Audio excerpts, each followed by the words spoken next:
So now we're going to look at something very similar to the last video. We're going to differentiate logarithmic functions with bases other than e. In the last video, we differentiated exponential functions with bases other than e. So very similar to the last one, it's all about knowing your formula. If you know your formula, then we're just going to plug in.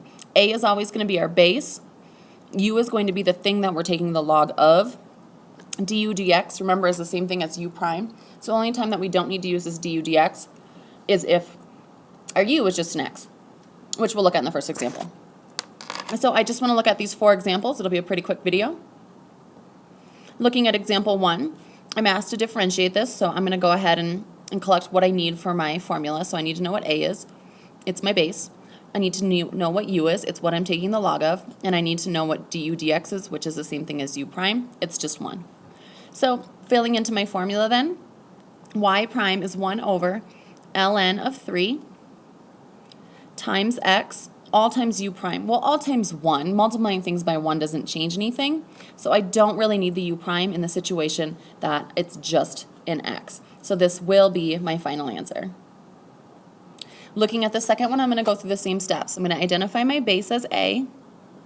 My u is the thing that I'm taking the log of. And my u prime is the derivative of that. So then following my formula, y prime becomes 1 over ln of a times u, all times 2x. So because my du dx is multiplying my fraction by it, it is on top. So be careful that you're not multiplying these two pieces together. The 2x is on top while the x squared and the ln of 5 are on the bottom.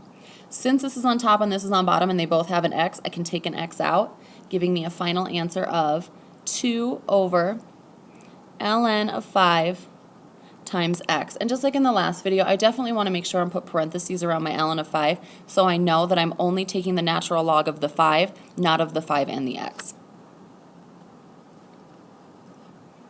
And then looking at my other 2 examples, I'm going to go ahead and go through the same process. I'm going to go ahead and identify my base as 2, my u as the thing I'm taking the log of, which is sine x, and my u prime, which is cosine of x.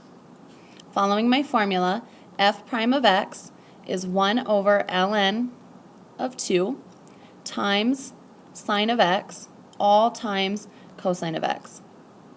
I can multiply across the top and get cosine of x over ln of 2 times sine of x. Remember that cosine over sine is the same thing as cotangent, so if I want to, I can either leave it like this or I can write it as 1 over ln of 2 all times cotangent of x. Either way. Looking at my final example, example 4, I first identify my base. If there is no base written, if you remember from when we studied logarithms in the past, if there's no base written, it's a base 10. So a is 10, u, I'm going to write it as 3x to the negative 1 to make it easier to differentiate. And then u prime is negative 3x to the negative 2. So my f prime of x is 1 over ln of a times u prime, or excuse me, times u on the bottom, and then all times u prime. I'm going to go ahead and clean this up a little bit. I'm going to reduce my 3's.